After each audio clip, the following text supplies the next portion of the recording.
নমস্কার, সপনাভেক নিউজ নেটওয়ার্কে স্বাগত। 2026 গঙ্গাসাগর মেলায় আগত পুণ্যার্থীদের নিরাপত্তায় এবার প্রথমবার ব্যবহৃত হবে রিমোট কন্ট্রোল লাইফ বয় ওয়াটার ড্রোন। প্রশাসন সূত্রে খবর, এবছর প্রায় 1 কোটি তীর্থযাত্রী পুণ্য স্নান করবে সাগরে। সেই ভিড়ে একটু অসাবধান হলেই ঘটে যেতে পারে প্রাণহানির মতো ঘটনা। তীর্থযাত্রীদের নিরাপত্তার কথা চিন্তা করে এবছর remote control life water drone ব্যবহারের পথে হাঁটল প্রশাসন, যা আরও সুনিশ্চিত করবে সমুদ্রে স্নান করা পুণ্যার্থীদের নিরাপত্তা।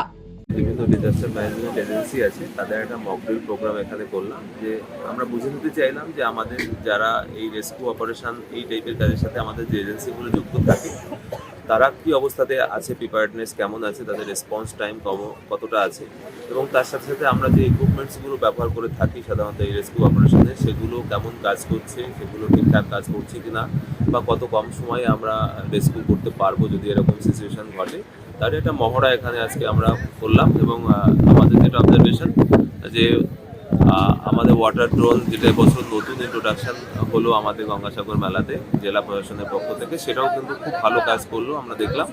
এবং এর সাথে সাথে আমাদের এমনি আদার্স যে স্পিড বোটগুলো আমাদের WWCD, WWCF এবং আমাদের জেলারও দুটো স্পিড বোট আমরা এখানে কাজে লাগিয়েছি।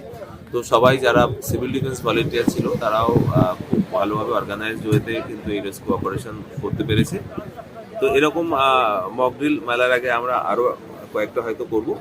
আমরা চেষ্টা করব যাতে আমাদের সমস্ত এজেন্সিগুলো সবসময় প্রিপেয়ার্ড থাকে এবং কোনো আনটোয়ার্ড ঘটনা যাতে না ঘটে, আর যদি ঘটেও তাহলে যাতে কোনো ক্যাজুয়ালিটি না হয় সেই জন্য নিজেরা তৈরি থাকুন এবং এদেরকে রেস্কিউ করার চেষ্টা করব। এই রিমোট কন্ট্রোল লাইফ বয় ওয়াটার ড্রোন মূলত একটি মানববিহীন উদ্ধারযান। দেখতে অনেকটা আধুনিক লাইফ বোটের মতো হলেও এর ভেতরে ইনস্টল করা হয়েছে শক্তিশালী মোটর। রিমোট বা কখনো AI সিস্টেমের দ্বারা এই ড্রোনটি অপারেট করা যাবে। GPS ট্র্যাকিং, নাইট ভিশন ও থার্মাল ক্যামেরা, স্পিকার, অ্যালার্ম সিস্টেমের মতো সুযোগ সুবিধা রয়েছে এতে। ঘন্টায় 15 থেকে 30 কিলোমিটার গতিতে এগোতে পারে ড্রোনটি।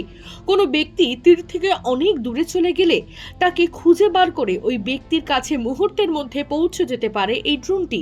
বলা যেতেই পারে 2026 সাগর মেলায় পুণ্য স্নানের সময় পুণ্যার্থীদের নিরাপত্তা দিতে গুরুত্বপূর্ণ ভূমিকা পালন করবে এই ওয়াটার ড্রোন। মাউন রায়, সপনাভেক নিউজ, গঙ্গাসাগর। সমস্ত খবরের আপডেট পেতে লাইক করে সাবস্ক্রাইব করুন সপনাভেক নিউজ। সেই সঙ্গে বেল বাটন প্রেস করতে ভুলবেন না। আপনাদের একটা সাবস্ক্রিপশন আমাদের জন্য অত্যন্ত মূল্যবান। একই সঙ্গে ফলো করুন আমাদের হোয়াটসঅ্যাপ চ্যানেলটিও। জয় হিন্দ।